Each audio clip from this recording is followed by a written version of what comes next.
Let's react to this woman revealing secrets about women when they like you.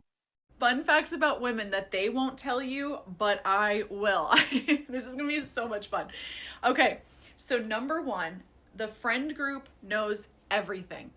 Everything. She might say, oh, they know nothing. I don't tell them anything. They know everything, all the nitty gritty details. That's number one.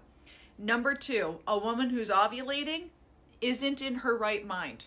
She starts doing things and being attracted to people that she would never be attracted to just because of the hormonal response. Number three, a woman finds humor so attractive in a man. So freaking attractive. And even if you're like, I'm a four, I'm a five, but I am funny, that does pull you up. Women love humor, they really enjoy it. Women are detectives. Detectives. You don't even need to have a first and a last name. You could just have the initials and they will find you.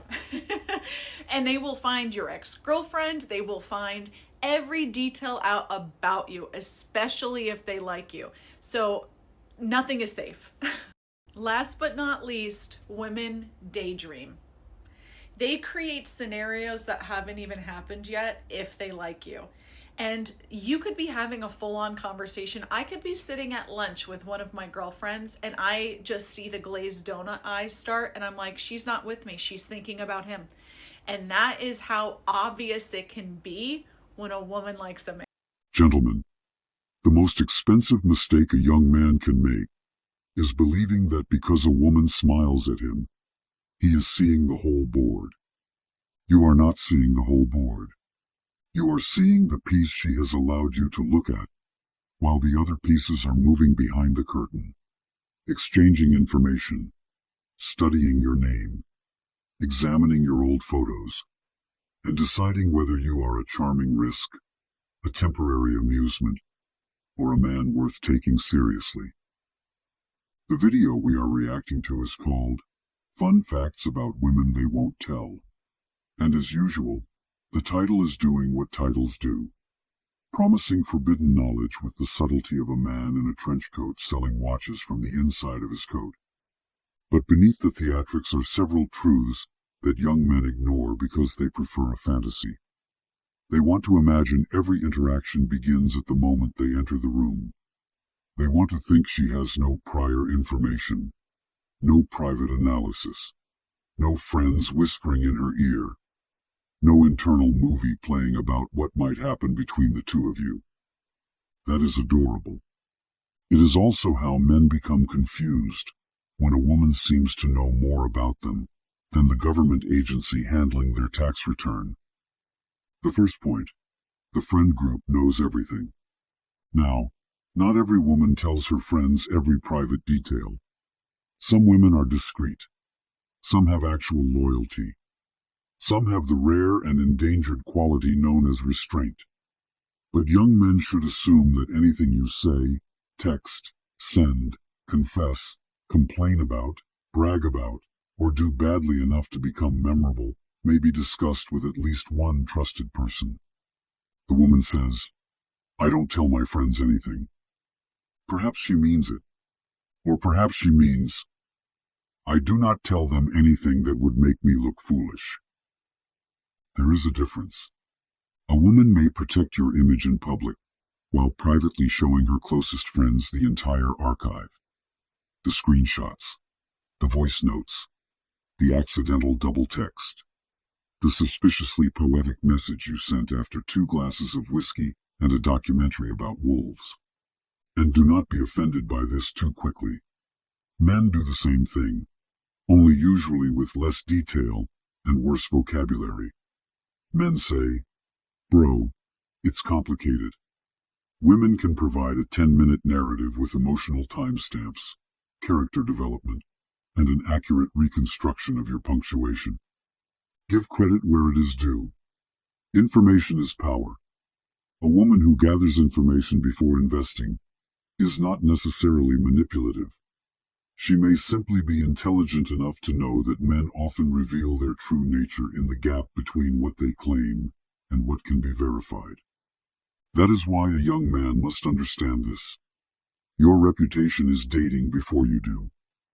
Before she agrees to meet you, she may know who you follow, who follows you, whether your ex posts cryptic quotes about betrayal, whether you call yourself an entrepreneur because you once sold 3 pairs of sneakers online, and whether your friends look like functioning adults or like witnesses in a documentary about a nightclub collapse. Women investigate because romance is not merely romance. It is risk assessment. They are asking, is he stable? Is he embarrassing? Is he dangerous? Is he faithful? Is he secretly married? Does he still talk about his ex as if she died in the war? Does he have a job? Or does he have a vision? And yes, when a woman likes you, the investigation can become astonishingly thorough. You give her your first name and a vague detail. I work in marketing. And somehow she has found your LinkedIn, your old college soccer photo, your sister's engagement announcement, and a 2018 comment from a woman named Brianna saying, "Miss you already." Do not panic. Do not start hiding your entire life as if you are entering witness protection.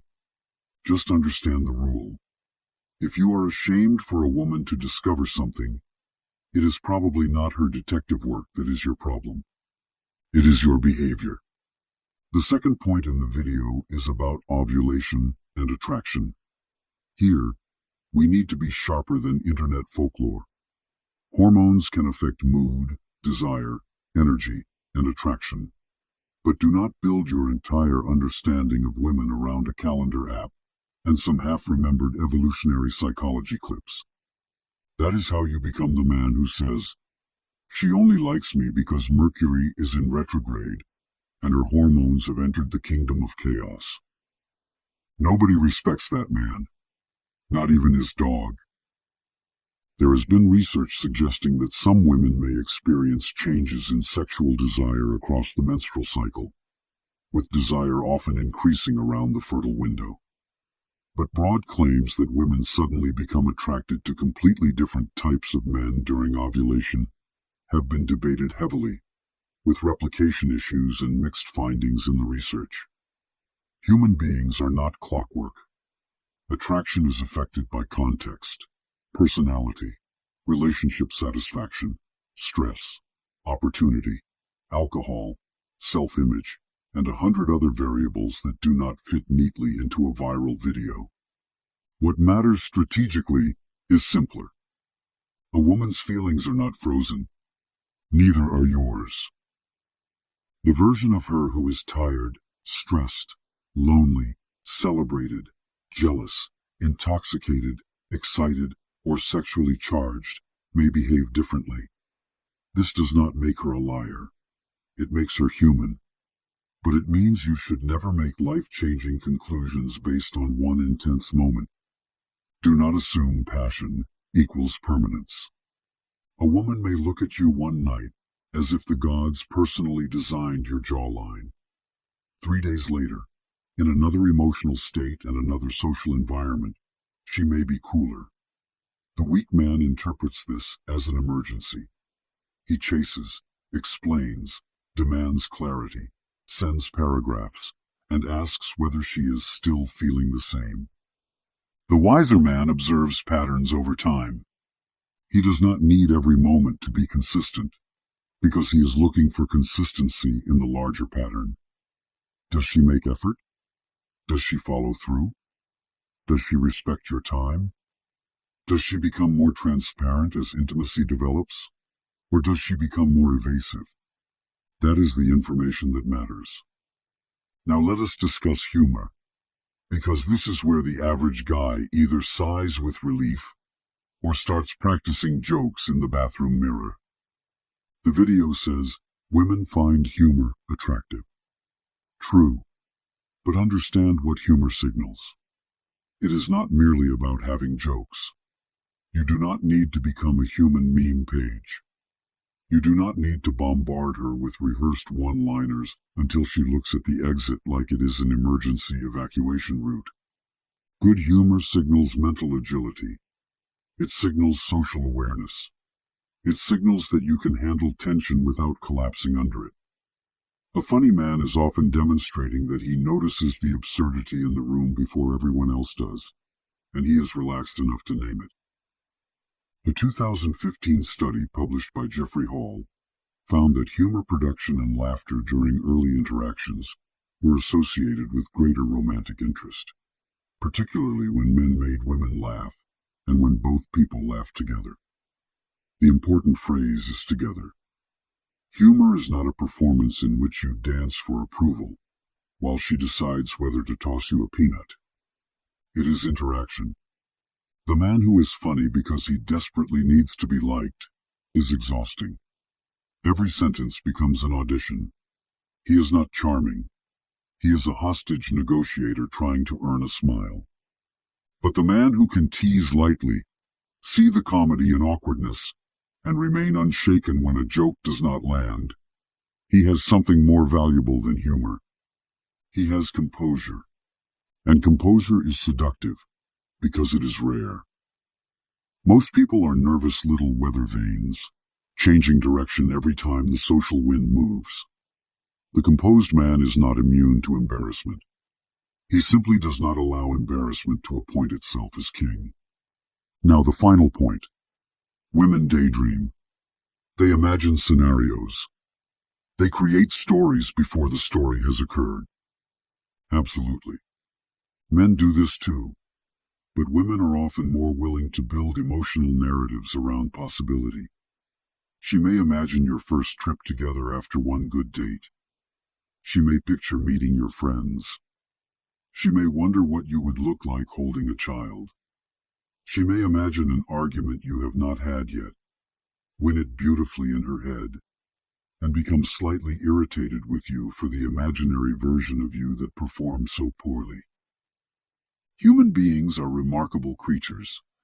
We can ruin a relationship that does not exist before brunch. But this is important. Fantasy is not commitment. A woman can daydream about you and still be undecided. She can feel intense chemistry and still be incapable of building a stable relationship.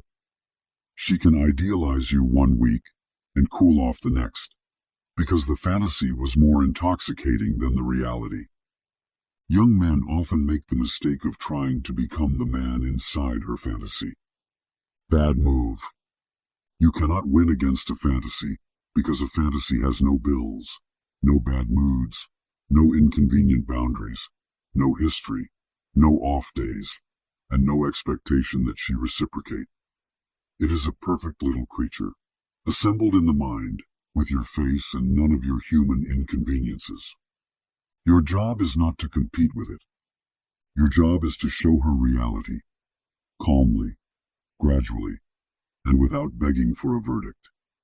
A man who tries to force intimacy too fast destroys the very mystery that made her curious. He tells her everything, offers everything, makes himself completely available, and then wonders why the tension evaporated.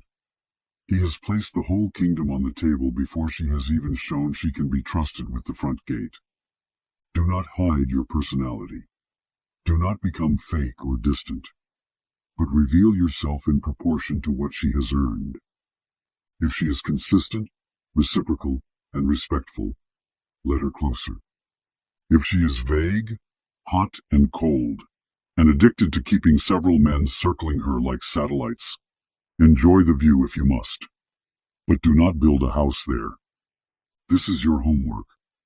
For the next 14 days, stop trying to guess what a woman feels based on one text, one look, one flirtatious moment, or one strange shift in her energy. Instead, keep a private record of patterns. Is her interest increasing through actions, not just words? Is she making access to you easier or harder? Does she speak about you with respect when other people are present? Does she ask questions because she is genuinely curious, or because she is gathering material for the group chat? And most importantly, notice yourself. When you feel compelled to impress, over-explain, chase, or compete for her attention. Pause. Ask yourself, am I responding to her character, or am I responding to the fantasy of winning her? That question will save you months of confusion. If you like this video, subscribe. And subscribe to my other channel, X-Pimp Explains Women Masterclass, for deeper conversations about attraction, social dynamics, self-respect, and the games people play when they are afraid to be honest. Comment below. What is the most surprising thing a woman found out about you before you ever told her? And did it make her more interested? Or make you wish the internet had never been invented?